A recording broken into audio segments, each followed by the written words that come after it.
അവയവദാന സന്ദേശവുമായി ഒരുപറ്റം വിദ്യാർത്ഥികളുടെ തെരുവ് നാടകം. Kochi Chittur saint Mary's U P സ്കൂളിലെ വിദ്യാർത്ഥികളാണ് തെരുവ് നാടകത്തിലൂടെ അവയവദാന ബോധവൽക്കരണം നടത്തുന്നത്. അവയവദാനം നടത്തിയവരുടെ വിരലടയാളം രേഖപ്പെടുത്തിയ ഇന്ത്യയുടെ ഭൂപടം പ്രധാനമന്ത്രിക്ക് അയച്ചുകൊടുക്കാനൊരുങ്ങുകയാണ് ഈ വിദ്യാർത്ഥികൾ. ഒരു കാര്യം ഉറപ്പാ, കരൾ മാറ്റിവെക്കുന്നതിലൂടെ നമ്മുടെ നേതാവ് ഒരു പുതിയ ആളാകും.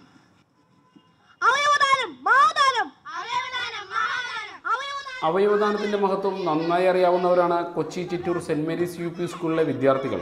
കഴിഞ്ഞ 2 വർഷം മുൻപ് സ്കൂളിലെ 1ാം ക്ലാസ് വിദ്യാർത്ഥിനിക്ക് അവയവം മാറ്റിവെക്കൽ ശസ്ത്രക്രിയ ആവശ്യമായി വന്നു. അന്ന് സ്കൂളിലെ പ്രധാനാധ്യാപിക ഒരു തീരുമാനമെടുത്തു. ശസ്ത്രക്രിയയുടെ മുഴുവൻ ചിലവും സ്കൂൾ ഏറ്റെടുക്കും. അധ്യാപികയുടെ തീരുമാനം സ്കൂൾ ഒറ്റക്കെട്ടായി നടപ്പിലാക്കി. ഇപ്പോഴിതാ അവയവദാനത്തെ പ്രോത്സാഹിപ്പിച്ച് സെന്റ് മേരീസ് യു പി സ്കൂളിലെ വിദ്യാർത്ഥികൾ തെരുവ് നാടകവുമായി സജീവമായി രംഗത്തുണ്ട്. മറ്റൊരു ജീവനു വേണ്ടി സ്വന്തം ജീവൻ പകർന്നു നൽകുന്നവർ, വേണ്ടപ്പെട്ടവരുടെ അവയവങ്ങൾ ദാനം ചെയ്ത എത്രയോ കുടുംബങ്ങൾ. അവയവം ദാനം ചെയ്യുന്ന വ്യക്തി ഇന്ത്യയുടെ ഭൂപടത്തിൽ തന്റെ വിരലടയാളം പതിപ്പിക്കണം.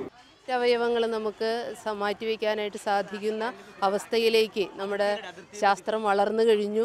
അങ്ങനെ ഒരു ചിന്ത വന്നപ്പോൾ ഇതെല്ലാവർക്കും അറിയാൻ സാധിക്കുമോ എന്നുള്ള രീതിയിലുള്ള ഒരു ചർച്ചയും അതുപോലുള്ള കാര്യങ്ങളൊക്കെ വന്നതിന് ശേഷമാണ് ഇത്തരത്തിലേക്കുള്ളൊരു പ്രവർത്തനം നമ്മുടെ വിദ്യാലയം ഏറ്റെടുക്കണമെന്ന്. ഭൂപടം മുഴുവൻ അവയവം ദാനം ചെയ്ത വ്യക്തികളുടെ വിരലടയാളം കൊണ്ട് നിറയുമ്പോൾ പ്രധാനമന്ത്രിക്ക് ഭൂപടം അയച്ചു കൊടുക്കാനാണ് അധ്യാപകരുടെ തീരുമാനം. റിപ്പോർട്ടർ, കൊച്ചി.